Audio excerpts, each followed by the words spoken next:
Welcome to another episode of In the Deep with Dave. Today we've got a special guest. We're here in London in the Burger and Lobster in Bank, and I'm going to let this guest introduce himself because he's a star of one of, I think, Britain's biggest shows, certainly the BBC's biggest show. So over to you, Kevin. Hiya, I'm Kevin Clifton, and although most people sort of call me Kevin from Grimsby, that's the nickname. So I'm a dancer on Strictly Come Dancing. That's what most people would know me for. Now I'm sort of doing a lot more theatre and stuff. So I'm currently in The Wedding Singer, the musical, and then doing Burn the Floor after that. But yeah, best known for being a dancer on Strictly Come Dancing. Thanks, Kevin. So Kevin, just on that, opening up, when was the first time you did start dancing? So I'm told it was when I was 4 years old, because my mum and dad were dancers. Yeah. So my mum and dad were like world champions in Latin America, and I think my dad's parents were dancers as well, so it's like a big dancing family. And my mum and dad moved to Grimsby and set up a dance school, Clifton Dance Academy, and as far as I'm told from my parents, about 4 years old, on days when like grandma and granddad couldn't babysit or whatever, they'd bring me and my sister along to the dance school. We'd be sat at the back, and with everyone dancing in front of us, we'd just start joining in. We were attracted to the energy, and we'd just start jumping around. Yes. So then they just put us into like a kids class, and just went from there. So now I can't really remember a time when I want dancing, to be honest. And what was it like being a young dancer in Grimsby in the north, when probably I would have said school friends and people like that followed football and rugby or cricket? What was it like going in saying, that's what I want to be, I'm going to be a dancer? It was weird. I would never say that I was sort of bullied as a young lad at school, but I think I always had this sort of underlying like insecurity about surrounding the whole thing, because I would do like dance competitions when everyone's signing up for like, you know, the local sort of kids football team are doing tryouts and all that, and I was like, I want to do that, I want to go, but I couldn't because I was doing my dancing competition. So like when all my mates are playing football, I'm doing dancing and going to the competitions. Then I'd turn up on a Monday morning for these competitions, we'd have to get like a fake tan, and so I'd turn up with like then I'd have scrubbed it off my face, but I'd have a white face but like an orange neck, and everyone could see it. And so I was the kid that was turning up, hadn't been playing football with everyone, even though I wanted to. Turned up with an orange neck because I'd been doing a ballroom dancing competition, dancing with my sister, who's in the year below. Yeah. And she's like a year younger than me, so we're at an age where like she's starting to grow a bit faster than me, so she's a bit taller than me. Yes. So to make the partnership work, my mum and dad had decided that the best course of action was for me to get a perm, to make my hair stand up on my head. I can imagine that. So I looked a little bit taller.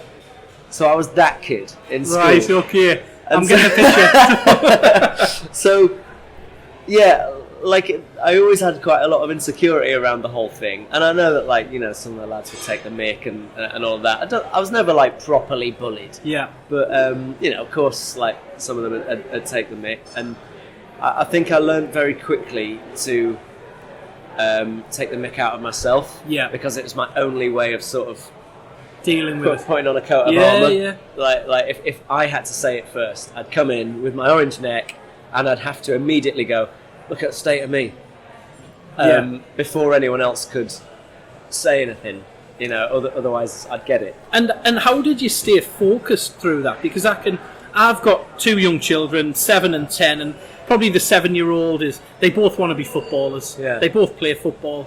But I think the older they get, keeping them focused on football, and on a Sunday morning when they're getting up earlier for football than they are for school, and they're going, Dad, I just want to play my Xbox, or Dad, I just want to do this. How did you ever go through them times as when you were younger and stay focused on dancing, even though we know you've got a love for football as well? Yeah. How did you kind of stay focused on that? So I was, for me, I think early days I was very attracted to the winning competitions, right. And so I was doing competitions each week, so it wasn't just a case of it was all about training and one day I'm going to be a professional dancer, far off in the future. There were sort of weekly competitions that I was going in and doing well, and that kept me sort of motivated, I guess, although I have a difficult relationship with that whole competition side of it now. At the time when I was a kid, like I was very like, yes, I'm going to be like a world champion one day, and I'm going to win the Birmingham Open on next Sunday, and then next week I'm going to go down to London and win a big competition there, and then it's going to get bigger and bigger and bigger. And I was very focused on that, and just routine. I had a routine, like each night was like a different dance class that I was doing, and I just got into this routine of it. And I don't know really. I think I just quickly got into a routine of this is my life, and I wanted it when I was a kid. It's not like I was sort of dancing only because my parents wanted me to. I wanted it.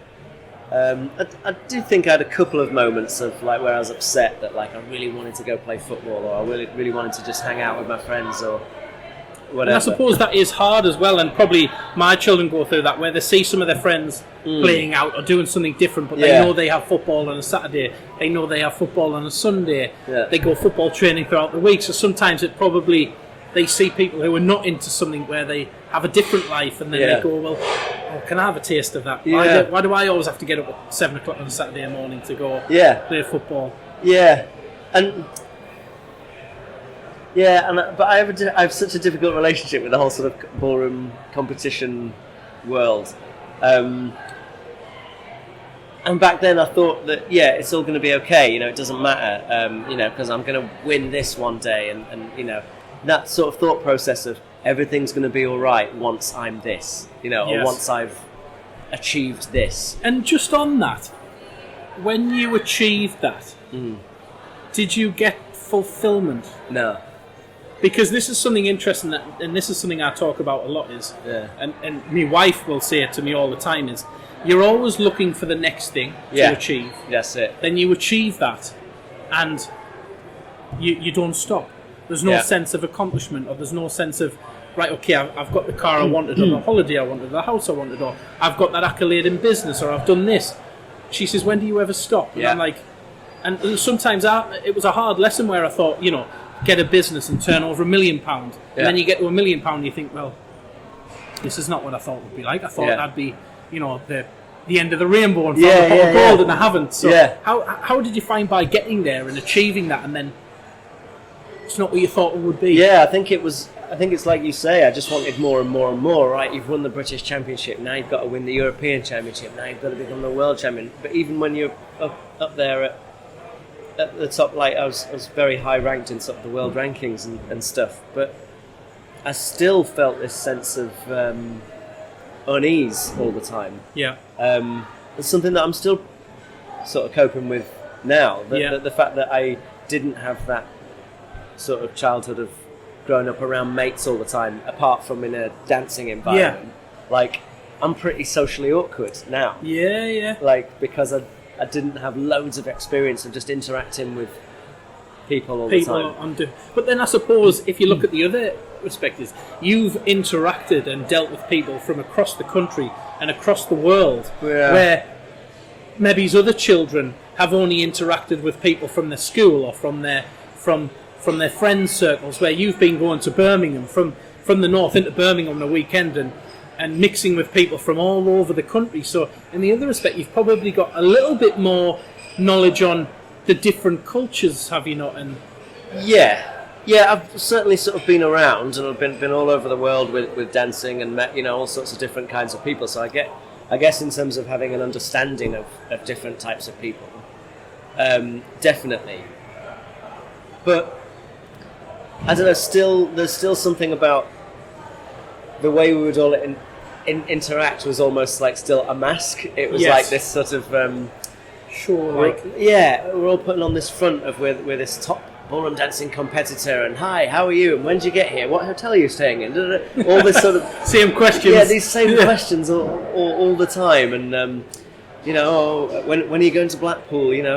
Blackpool was like the big competition of the year, and it was sort of this I think there's only dancers look forward to Blackpool. Yeah. Nobody else looks forward to Blackpool. Sorry if you're listening from Blackpool, but nobody ever thought we're going to Blackpool unless you're a dancer. It's funny when I'm like trying to, let's say on Strictly, and it's like you get to that bit where you're talking about Blackpool, and it's like, which is week 9, and you're like, oh, it's just the important thing. Like when you get to Blackpool, it's like it's amazing, and you're gonna love it. And then I always wonder how the celebs are feeling. Well, like when they arrive there, and we're basically going, the magical world of Blackpool, and they're like, it's Blackpool. It's like, you know what I mean? Like, oh my god, what do you want me to say? Like, it is. And I suppose, and what about when you were dealing with also when you get to the competition finals, and I think you've been in the Strictly final 5 times, won it once.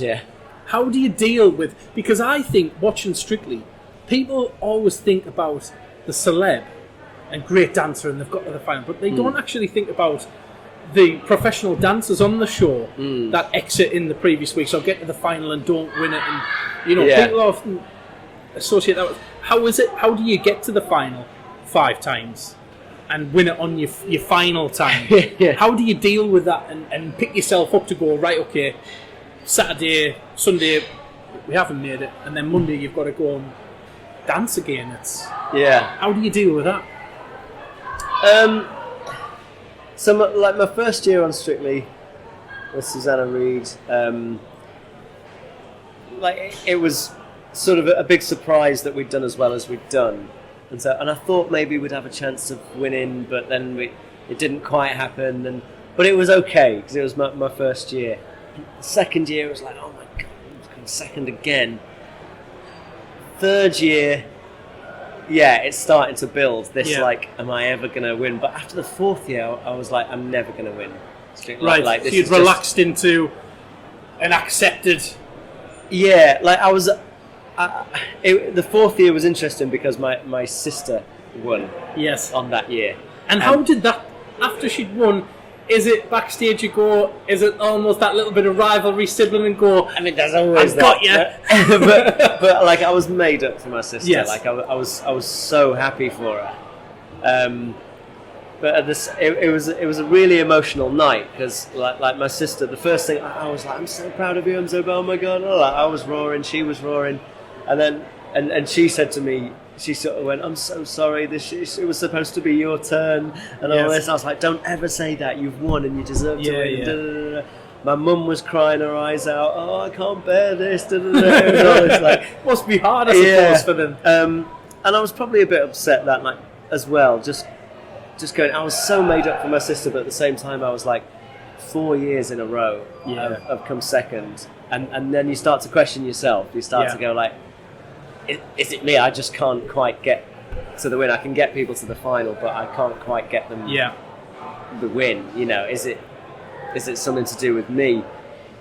And then also, you know, you see comments here and there, you know, like social media and all that sort of nonsense, where, and you try not to read it, but then some get through, and you see, and when people just want to have a go, and and people start to say, oh, you know, the common denominator here is Kevin. You know, these celebrities are doing really well, but maybe people just don't want to vote for Kevin. You know, this sort of stuff, and you start to take this stuff to heart. Listen to that.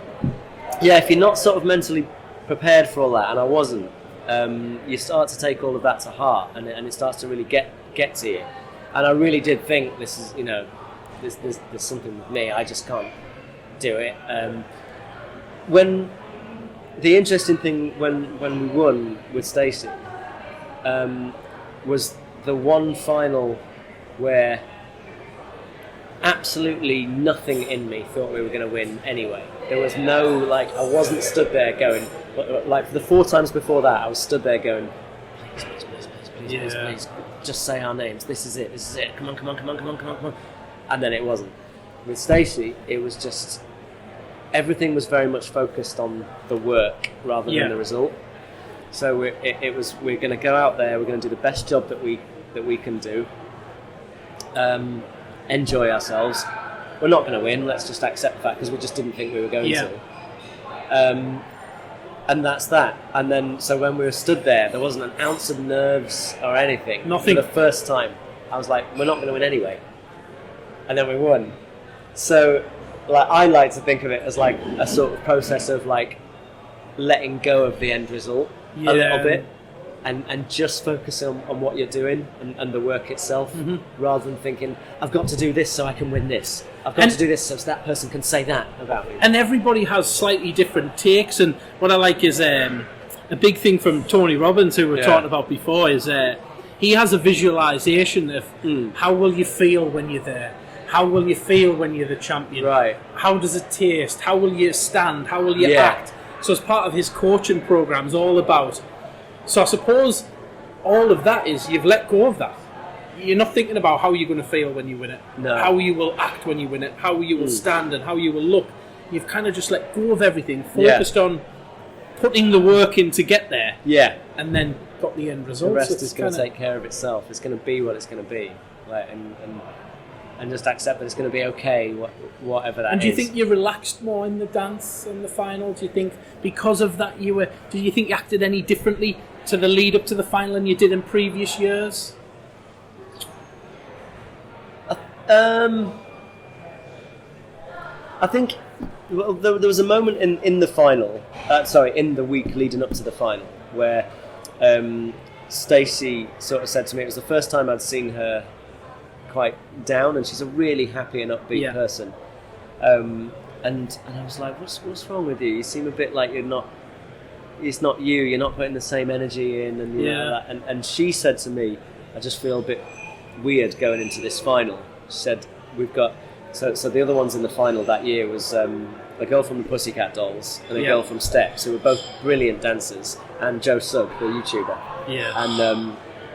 And Stacey was just like, I'm pretty sure Joe Sugg's going to win because everyone loves him. He's amazing. He's been brilliant on the show. Like, he's got a massive following. You know, like, we all love him. I think he's the winner.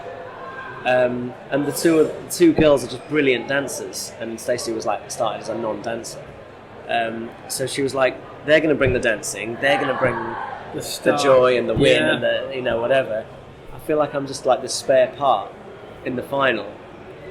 And I suppose at that point, rather than my mentality being, we've got to try and win, it just became about looking after her and just going, don't worry, I want you to leave all of that behind. Don't worry about them, what they're doing, what anyone's going to say, the result, whether we're going to win or not. It's just you and me going out and doing the best that we can do. Yeah. And whatever happens is going to happen. And then you did. And then we won. Which was just, it was mental. Like, as soon as they said, Stacey and Kevin, I've never quite felt anything like it. My legs just sort of gave way and I went down onto the floor. Stacey put her head in her hands. Everyone started rushing around us and grabbing hold of us. Stacey's mum invaded the pitch. And Love that. And suddenly, it was just chaos. But then, and I always thought, talking about that like visualization of what it would feel, I always thought that if it were ever to happen, I would have this big sort of victory moment, and then like at the after party, I'd have the best night ever, and I'd be holding my hands up, the big victories, and I'd be crying, and I'd be holding my hands up in front of like everyone at the rap party and going yes, and doing all that, and it sort of, we had this moment of we've won, and I sort of did have a little tear because Stacey started saying some nice comments about me, and thank you, and I got emotional, and then we went off air. And then we went and got changed and went off to the rap party, and there's, just everyone was dancing around at the rap party. I was exhausted, and there was just like a little bit of sort of finger food buffet on. I was just sort of getting some sausage rolls, dipping it in my ketchup, eating a bit of that, and then just like my mum and dad were there, and I just went, I think I'm going to go home. Yeah. Just. Do you think that's 5 years of just going, that's it, this is... Yeah. I think, I don't know, it was such an odd moment, like how you visualise, like what we were saying about that thing of, it's going to be like this when I achieve this. And then it happened, and I was like, all I wanted to do in that moment was go home and watch Match of the Day. That's all I wanted to do. And I went, I did, and I just went home, I went, I'm going to go now. And the party apparently went on till 4 or 5 in the morning. I left at about midnight. I just went home, got into bed. I mean, my flatmates weren't there. I think they were at the after party. They're partying. Yeah. I went home, I made myself a cup of tea, got into bed, and put Match of the Day on, and just sat with the glitter ball next to me and went, that. well, that was that then. This is life now, this is it. Yeah. And I suppose that's a great story there, because people will think, who are not watching the after party or watching everything unfold, people will think you'll have just partied and but actually just go and getting a cup of tea, it's just a normal way of reacting, really, isn't it? And then one of them. Woke up the next day and was like, oh, I've got to make sure I pay the electricity bill and normal, just normal life. It was so odd. And how do you pick yourself up after the show? Because the show's going on for weeks. There's a huge build-up. You probably do an interview after interview and feature after feature, and then you finish the show. You've won the show, and then how do you pick yourself up from that? Do you have a little bit of a lull in the way you're feeling and your mood, and think, what do I do now? Or do you have a plan of where you're going after the show and what you're going to do? And yes, but like for me, no, because I've usually got something planned for what's next. Like, I'm doing this theatre show next or whatever, and I start looking forward to that. So I'm okay with that. I have heard like celebrities talk about how they have this sort of real low point all of a sudden after Strictly, but only because they love Strictly so much and they enjoy their time on the show, and it's this sort of really lovely little world that you live in on Strictly, and everybody's wicked, and it's sort of high energy and big sort of celebration all the time, and you're dancing and enjoying yourself, and lots of emotions. And then when they get eliminated or when it's finished after the final, it's like, oh, where did all that go? Like all that brilliant, like it's like you're on holiday. And they're just having this brilliant blues time. kick in when you come home. It's like a holiday blues thing. So I have heard celebrities talk about that before. That suddenly it's like this. Oh, what now? Normal life. Like, well, one of the questions that got posed on LinkedIn this morning when I was on the way down by Kate White, she said she wanted to know what was the interview kind of the process like of becoming a dancer on Strictly. How hard was that? What made you go down that route, and then how hard was the process? Because I think that was twice as well. Did you try twice for that before you? So I was dancing in a company called Burn the Floor, who I'm going out on tour again this year. And I could have done that for years. Like, I love Burn the Floor. It's sort of my home. I feel like that's my home, Burn the Floor, like my home dance company. And for the enjoyment of it, I could have just been with them for years. But I was also very aware of, like, my body won't let me do this forever. And it's a very intense show. And, and I picked up a couple of injuries and stuff, and I was like, I'm not going to be able to do this forever. I need to plan somehow for my future, because it'll get to a point where they'll just be like, we're going to have to bring in someone else now to replace you, because you can't do this anymore. And then it's like, now what? And I didn't want to just... A lot of dancers in my position sort of go down the route of they become a dance teacher, like that's their thing, or a choreographer. And I was like, I don't want to do that. I like the because you've probably seen your parents down that route, and that's how they've lived their life as well as dance teachers. And I didn't want to just be a dance teacher. Like, not that there's anything wrong with that. Like, some people want to do that. I didn't want to do that. There was lots of other stuff that I wanted to do, and Strictly existed. So I thought Strictly's a great way to sort of be seen. And it's that personal brand then, isn't it? You've got to raise your personal brand to then get more work booked in, or more shows, or whatever you want to do. Exactly, so it's the biggest platform you can have as a dancer, I suppose.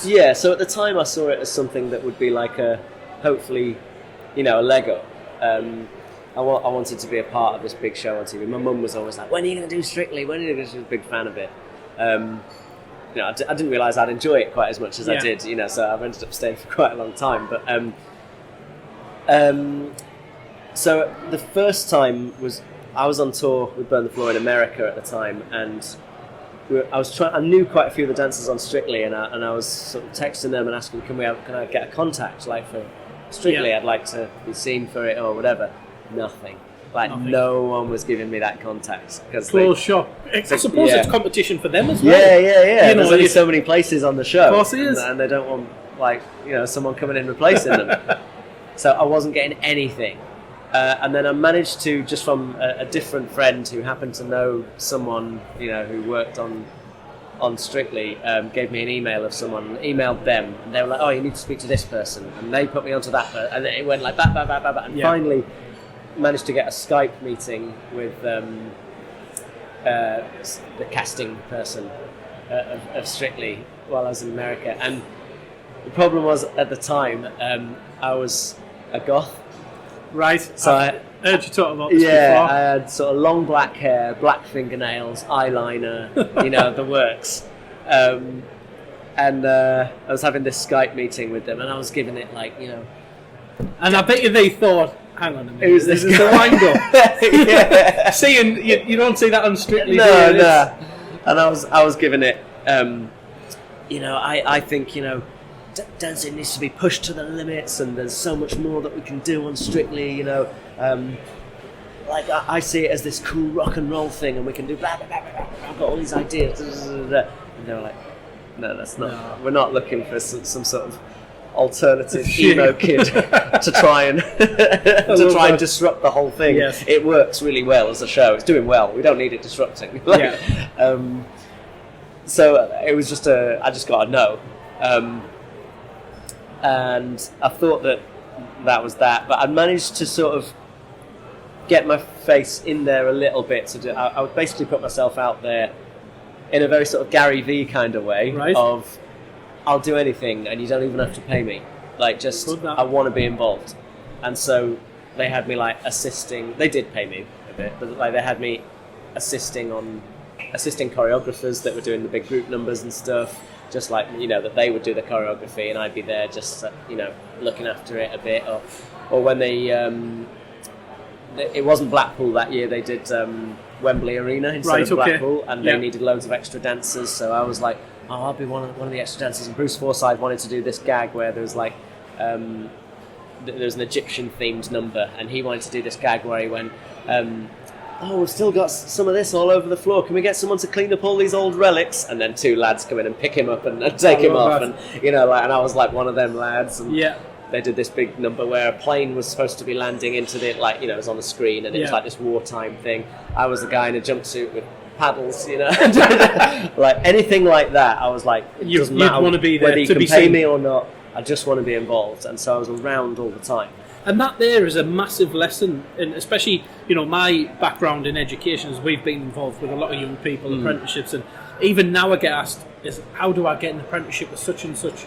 And that's probably key advice, that is, just be around that business. Yeah. Just go and offer your service to that business, whether you're a dancer, whether you're a plumber, electrician, whatever you want to be in life, go and offer yourself for free. Prove yourself what you can do. And nobody will ever forget a face walking through the door and going, I just want a shot. Yeah. I'll make cups of tea. I'll make the coffee. I'll sweep the floors. I'll do whatever. Yeah. Just give me a shot. And I suppose that's and one, you're sort of showing your face, and two, you're learning from those people. You're around it, so you're seeing what works and how the people that get it right are going about their business, and you're just around it and learning all the time.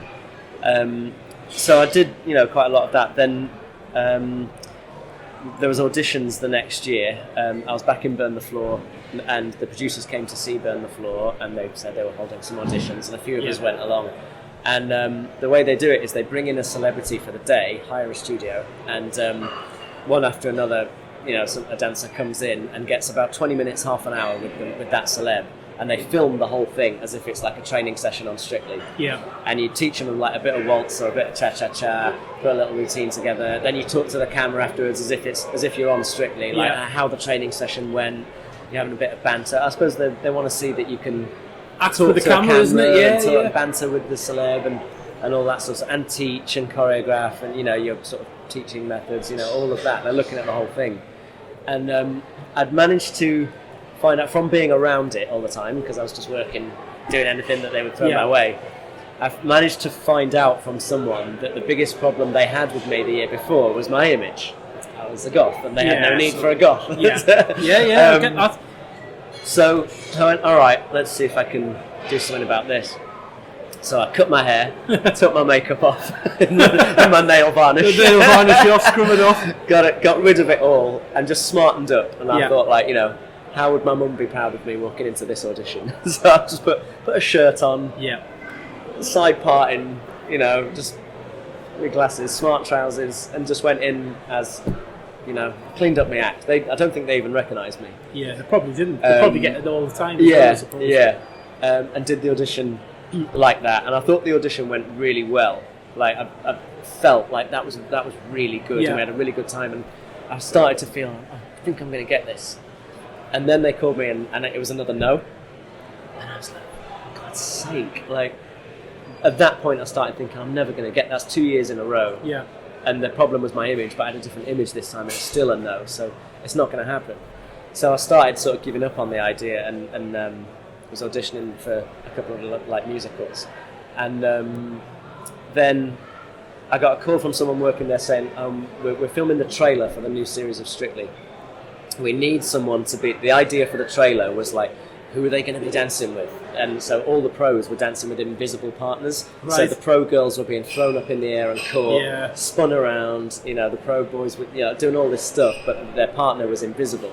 They needed someone to be in like a morph suit to dance with all these professionals and then be rubbed out of the trailer. Yes. So it's like, you're not going to be in this trailer. You're just going to be in a morph suit as the invisible partner, and it doesn't pay very much. But they're looking. He said they're looking for someone to just do it. I went, I'll do it. I went in. I was in a morph suit, dancing with all these people who were on the show. Yes. And I wanted to looking be glamorous on the show. Yeah, all dolled up, and I was in this stupid morph suit, looking like an idiot, dancing with them. Then they rubbed me out with the trailer. The trailer was now on TV, and I was telling people, see that the one that's chucking her in the air, that's me in a morph suit. Rubbed her. Yeah. And I got told by someone that was working there while I was filming the trailer that they used to have 14 celebrities on Strictly, and they were looking to go to 50 that year. And they said it comes down to a lot of different factors and budget and blah blah blah. If they do it, it'll depend whether it's a male or a female celebrity. But so they've got a short list of boys and short list of girls. Yeah. You know, as potential, they might need to hire one more dancer. You're on the short list of boys, and I was like, yeah, okay, whatever. I've been told no twice, and then he said, just in case, just, you know, don't commit to anything. Yeah, just because you're on that short list. And the weekend before Strictly started, I got a phone call from Strictly and said, we're going to 15 celebrities. It's a female celebrity. There's one place opened up. We'd like to offer you the job. And that's how I got Strictly. It's life-changing for you then, isn't it? And it was, and I was like, I can't believe it. And they said, do you want to do it? I said, yeah, of course I do, absolutely. And they said, you start on Monday. It was like that close. It was the weekend. And they were like, you start on Monday in London, rehearsals with the pros for all the group numbers. Love that. And that was it.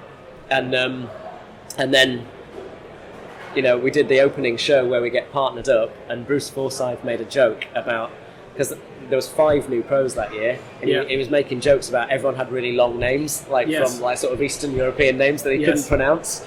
So he's going, Aliash Skorjanets, Iveta Lukashuta from Lithuania, like sort of doing this gag where he was really struggling to pronounce the names, and then he went, oh, and finally one I can actually say, Kevin from Grimsby. That was it. And it stuck. And it stuck, and it became this thing. Everyone said, Kevin from Grimsby. And it changed my whole career and life. So from there, what was your kind of plan? So you've done the show now for a number of years. What was your kind of plan, or what is your plan from there? Because again, pretty much like probably, you know, thinking, do I become a dance teacher? Where do I go? Yeah. What is your plan now in terms of where you want to go? You're doing the shows in terms of the wedding singer. Where do you kind of see your career going now? Yeah, so I'm getting more and more into acting and singing. That's what I enjoy at the moment. I've been on this path at the moment because I did a Tony Robbins course in 2018, and that taught me a lot of stuff. What pushed you down Tony Robbins? Because again, this is like something I've become obsessed with in the last 4 or 5 years of business. Tony Robbins, Gary Vee, Rob Moore, we were talking about. All of these guys, these motivational, inspirational people. What got you into Tony Robbins? I'd always had a bit of an interest in him. Like, I think I'd read one of his books like a few years ago. And I thought that's really interesting stuff. I'd had sort of and I was aware of him, but I wasn't sort of consuming his content all the time. But I'd always had this thing in my head that like, oh, one day I might do it. And I'd known a couple of people that had done his course and said, oh, it was incredible, it really changed things for me. And they'd gone on to do great things. Yeah.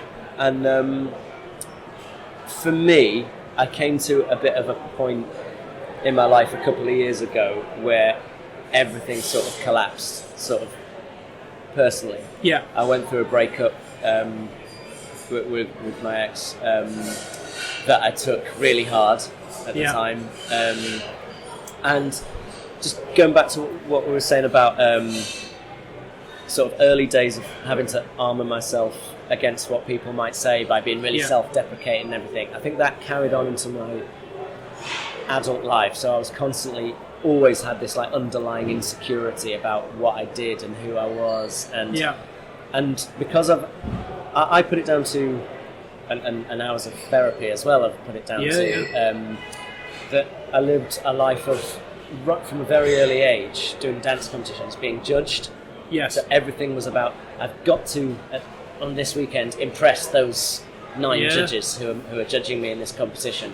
And then like doing things like on stage for audiences, I've got to impress these audiences, I've got to impress those reviewers, critics. On Strictly, it's, we've got to do this and hope that people are going to vote for us. With the panel and the voters, everything's about like living off what everyone else says about me all the time, and that just worked its way into like every facet of my life. So I became very much like a codependent person, and it worked its way into relationships, it worked its way into just everything. Like it was more important to me what, say, having this conversation, what you would think about me than what I thought about myself. It was so like, I was so like, please don't hate me, please like me, please like. I was living my life in that way. And you don't then live your life for you. No. Do you? You're living it for other people. And all the time. Kevin happy. All the time. Really interesting. Last night I watched that Taylor Swift documentary that's on Netflix. And she was talking about the same thing, about how from a very early age, like everything was reliant upon what other people were saying about her, or how she was being reviewed, or audiences and whatever. And if you live your life that way, it's very fragile, and it only takes one thing to knock the whole thing down and for you to suddenly collapse, because you've got there's no strong foundations within yourself. So you're being held up by other people. As soon as a couple of people let go, you fall down. That's right. How it was, and that's what happened for me. And a combination of a lot of factors, I just completely fell apart, and I started to really hate myself. I fell into just really, I always want to be careful about using the word depression and things like that, because I know that, there's lots of people, there's varying degrees of depression. And there is. And I suppose it's how you feel at the time and how you... But... Can't put that in a box and describe how you're feeling, isn't it? It's the closest thing I can imagine to what depression must be. And I was really struggling, and I started drinking a lot, because I'm very much like an overthinker, and get a lot of anxiety all the time, and then drink compounds that. It doesn't help the situation when you wake up hungover and think, well, I feel worse today than I did yesterday. But I just wanted to get out of my head at the time. I was like, I don't want to think. I just want to quieten my head. People go, do meditation, and you go, no, I'm having a whiskey. That's right. And I was drinking a lot and all that stuff. And then I saw that I'd moved into my godmother's house. I'd moved out of the flat that I was with my ex, and was there. And I was just pottering around on social media, and the algorithms had thrown up on Twitter that Tony Robbins might be something you're interested in. And he was doing some course, and I was like, I'm free on those days. And I was like, I've got to try something, because I can't carry on the way my life is right now. And I was so unhappy. And I went and did the Tony Robbins course for 4 days. Unleash the Power Within. Unleash the Power Within. And he did that Dickens process where you look at your past and look at your future and how everything's going to be. And I can't remember ever crying the amount that I cried in those 4 days. Right. Like, it just... it almost like broke me right down, and really analysed everything, and so you talked about it with the people around you, and some of the stuff that he was getting into, and coming out of it just went, okay, this stops now. Not he's all about taking action. Yeah, take action right now. Do that thing. Like, and that's a big thing. Is there's loads of data, there's loads of videos, YouTube, podcasts. What we were talking about, you can consume 24 hours a day, 7 days a week. But unless you use what you've consumed and take action, you will never change. And that's a big thing, is taking action on, right, that life's behind me now. Yeah. This is where I'm setting, this is the path, and this is where I'm going. Yeah. And it was, make a list of people that you want to call right now and say this, and forgive them, forgive yourself, all this stuff, and just do it right now. And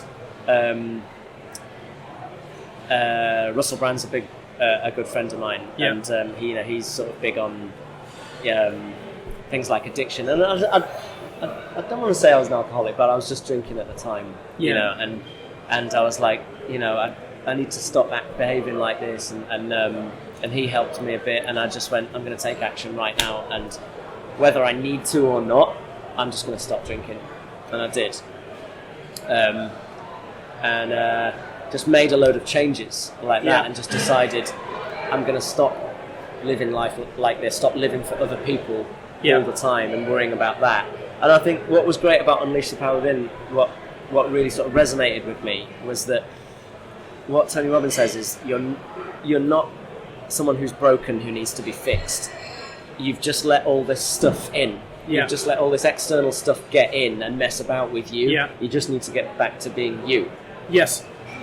And go on, obviously, with what happened at the weekend and the sad news of what happened with Caroline at the weekend, and somebody being in the public eye, letting all of these people in, people that having access to you and trolling you and saying what they want about you and why you didn't win in that final and why you didn't do this, and you start reading them messages. How do you deal with that? Like, there's probably no training, no rule book, nobody's out there saying, like, and we were talking about it on the way down to London today, is like, that is the biggest thing people are faced with, celebrities are faced with, and probably my children will be faced with, is my kids are on Instagram at 10-year-old. Yeah. They're on YouTube at 10-year-old. They're consuming all of this. How do we prepare people to say, you've just got to ignore, you've got to not let all of the outside world in? And that is it's so difficult, because you do let it in. Like, it's so hard. Like, when I was getting it, I went through a period of really getting it, like, from the press. For whatever reason, the press had decided, they didn't, a certain specific newspaper had decided, we don't like him now. And the guy who works for the paper, who I've never met, was just, I'm going to start a campaign, I'm going to get him kicked off of Strictly, I'm going to get him da-da-da-da-da. And it's like, why? I don't even know what you. What have I done wrong? Yeah. And that transpires into whatever you do, and I feel the same in businesses. If somebody posts something about one of my businesses, or has a go at me on LinkedIn, or has a go at something, it really gets into my head, and it really gets, and I start thinking, and I speak to my business partner or a couple of close friends in business, and I go, I really want to say something back to this guy, and they're going, look, don't worry, just raise a, and that's on a small scale of probably what I get. Compared to what the likes of someone like yourself will get in terms of that. So it is and that's I think more people need to realise that people are reading these comments. People are taking these comments to heart, and that we're all just people. And probably when I come from the northeast and from a background where working class background in a colliery village, where when this podcast goes out, people go, oh, there's that Kevin Clifton from BBC on a podcast, and how's he done that? And then they realise that actually you're just a football fan. You're a normal person, grew up from a normal background, and like normal things. And, but you just happen to be, your job is on the forefront of national telly. So I suppose there's probably an education piece needs for people on Twitter, on Facebook, and more for them to do Facebook, Twitter, Instagram, to do more. And people don't realise the knock-on effect of stuff. Like, so watching the the Taylor Swift documentary, and she talked about how like, everything was brilliant. She won the whatever it was, the Grammy or or whatever, best album or I think it was an MTV award for best video or whatever. And there's that famous moment where she's won the award, and Kanye West gets up on stage and goes, "You didn't deserve it. Beyonce should have got it." And she was stood there in front of like the entire room. The world and really. She was like a teenager. Yeah. She was like a young girl, and she's gone there going, "Oh, what happens now?" And Kanye was someone that she admired, and whatever, and she felt awful. Now that's one moment and one isolated incident, and you can either choose to, if you've got a good support network around you that can help you, that's great. Some people haven't, and then you've got to somehow find the tools to maybe ignore it or just go, that's his opinion, it's nothing to do with me, blah blah blah blah, and all of that stuff. But there's also the knock-on effect of, for the next month it was on TV every day. It then goes on to the American equivalent of Loose Women, and you've got a load of people like sat around the table discussing it and going, "Oh God, she needs to grow up if she's offended by that." Blah blah blah blah blah blah blah blah.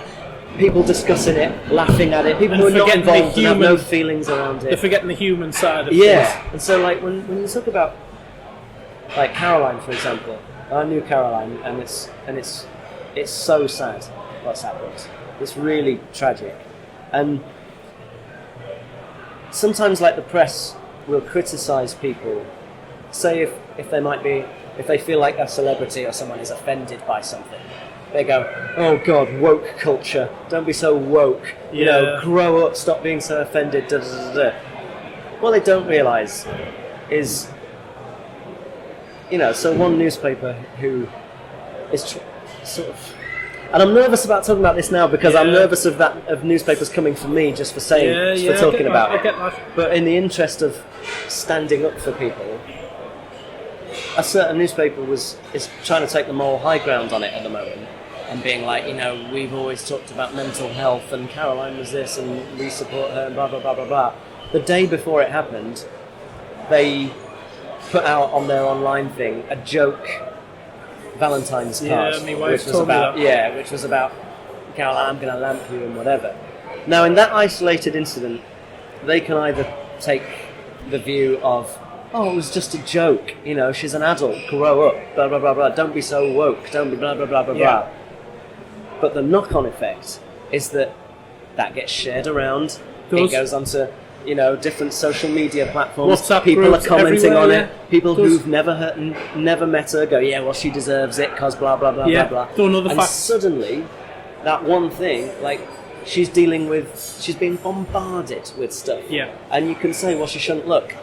But what if she does look? You can't, can you? Do you know what I mean? What if she does look? And people don't think about the long-term impact or the impact on the family. Like, it might be that she may have been strong enough inside. I don't know. She may have been strong enough to take the joke about the Valentine's card. Her mum might not have been. Yeah, that's and then she has a conversation with her mum, and her mum's really upset, and then that upsets her. Yeah. It's like this one comment that gets said, or some joke that someone makes, is like the pebble that goes in the water, and then there's all these ripples happen, and that's what people don't understand. What I love about the last 2 days of reading all of the great messages, all of the things, is the one thing that's shared, which will be so important, and people need to realise: if you can be anything, be kind. Yeah. And that there, if you just take that one thing away, if that one thing is just shared 1 million, 2 million, 100 million times, and people, that one caption there will resonate with people and go, "You're right. Yeah. Be anything, just be kind. Just be kind. And just move on." And I think that's the one thing people need to take from that. And it is difficult. So it's so in terms of kind of moving on from the podcast, you've got your podcast out, so people don't know, you can consume you. Do you put that out weekly or? It's weekly. There's been a couple of weeks here and there that I've missed. Then the panic and anxiety kicks in. I haven't released one. I haven't done it. Yeah. So the podcast and what's the podcast about? The Kevin Clifton Show, and it's just you kind of interviewing different celebrities and people. And sometimes it's just me talking about my experiences with something, and sometimes it's me interviewing another performer. Originally, it was set up just like to talk to other performers about what they go through, their life as a performer, their processes, the creativity, anxieties, whatever.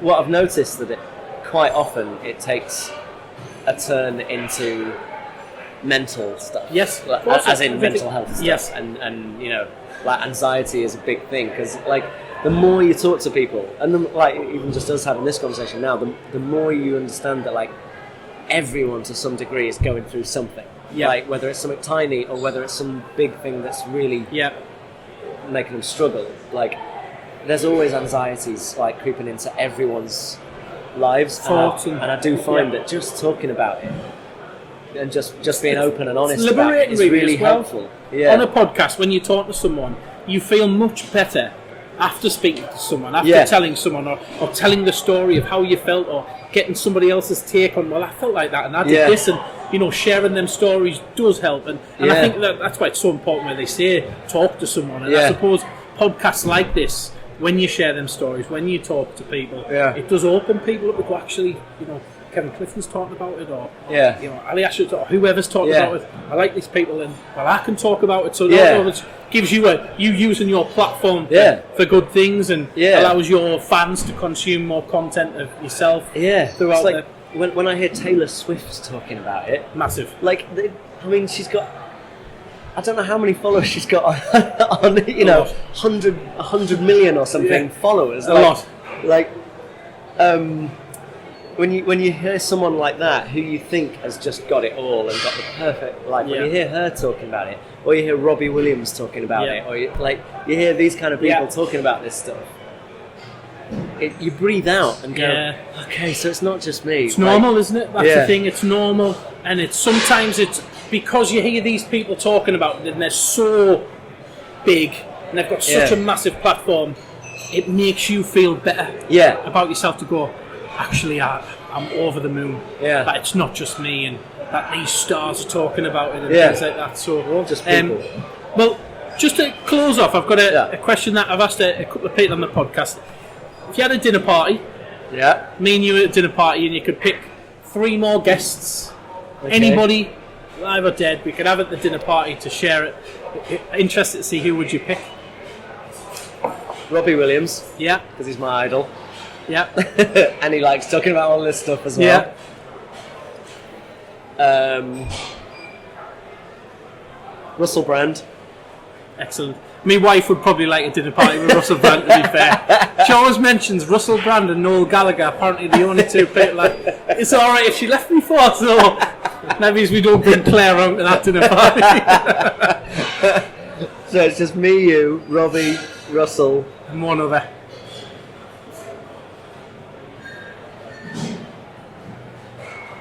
I was going to say Ricky Gervais, because I find him really interesting. The awards he hosts is just brutal. I find him really interesting to listen to. But just because I'm on one with it, because I watched the documentary last night, we'll invite Taylor Swift. Excellent, great that. Well, funny enough, when I was researching and some of the connections is, I know that you really like The Rock. And my wife will say, you're obsessed with The Rock. You've got a man crush on The Rock. Everything he does, he's just, everything he seems to touch turns to gold. Yeah.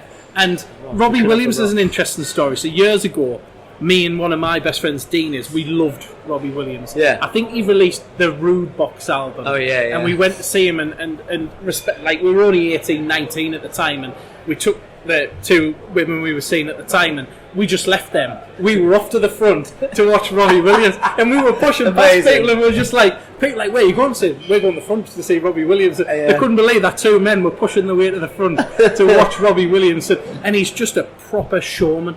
Oh yeah, like everything he does, he's a showman, and that's like again, and the open problems he's had as well. Yeah, but he puts on that show. Yeah, he's a natural. So from an entertaining background like yourself, he's a natural entertainer. Yeah, so there was always that connection there, and I laughed when I looked at The Rock and then looked at Robbie Williams, because Robbie Williams is not really one where I've been asked on podcasts I've been on, and it's not one that ever comes to. But when you mentioned Robbie Williams, I thought, I used to love Robbie Williams. I still do. I had a moment, because he's been on Strictly a couple of times to perform, and on this one time he was singing, and we were all sort of dancing around him, and in rehearsals, and I couldn't even speak to him. Like, I just turned to, like, it's really weird. I'm not Like a super fan moment. Yeah, I'm not that starstruck a person normally, but Robbie came in and I turned into like this little girl. I was like, ah! And anyway, we had this bit. He's coming down the stairs, sort of interacting with all his dancers, and I was at the bottom of the stairs, and I had to do this little like step towards him. And they said he's going to be really spontaneous. Just do your thing. He'll do his thing. You know, you can't sort of over choreograph him. He'll do what he's going to do. He came down the stairs, and I started doing like my dancey bit, and he looked straight at me and joined in. And for this moment, the two of us were just like doing this, like jamming together in rehearsals. And I was like, this is the greatest single moment of my life. I was so excited. And then I was calling everyone. I was like, watch Strictly tonight, right? We've just done this rehearsal. We're doing this number with Robbie Williams. And we have this moment, and everyone who knows me knows that he's my idol. It's going to be amazing. He comes to the bottom of the stairs, and me and him have this moment, and it's just, I can't wait for this, and I'm going to have it on video forever. I love it. Everyone's watching. He comes downstairs, da-da-da-da, I'm gearing up for it, and da-da-da-da. He went straight past me. Straight past me, because he was just in his moment, like, performing, and I was devastated. But you know what?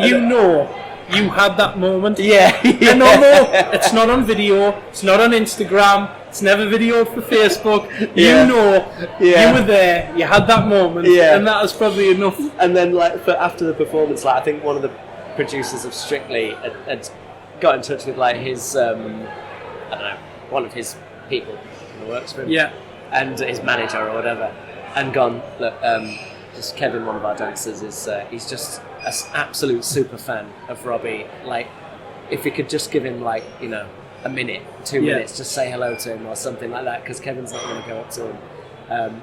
So, bless him, he did. We all, like, stood there in our outfits and whatever, and he came straight up to me. He'd obviously had, like, pointed out to him, and I just didn't say anything, and he just looked at me, and I was wearing, like, a sort of ballroom tail suit with a cummerbund on, and he just went, you know, just trying to be polite and nice and making conversation. He went, "Oh, this looks really smart, this outfit," and I just nodded, and he sort of opened my jacket and went, "Oh, what's that? What's that, like a cummerbund you've got on with it?" And I went, "Yeah, it's a cummerbund, yeah." I love that.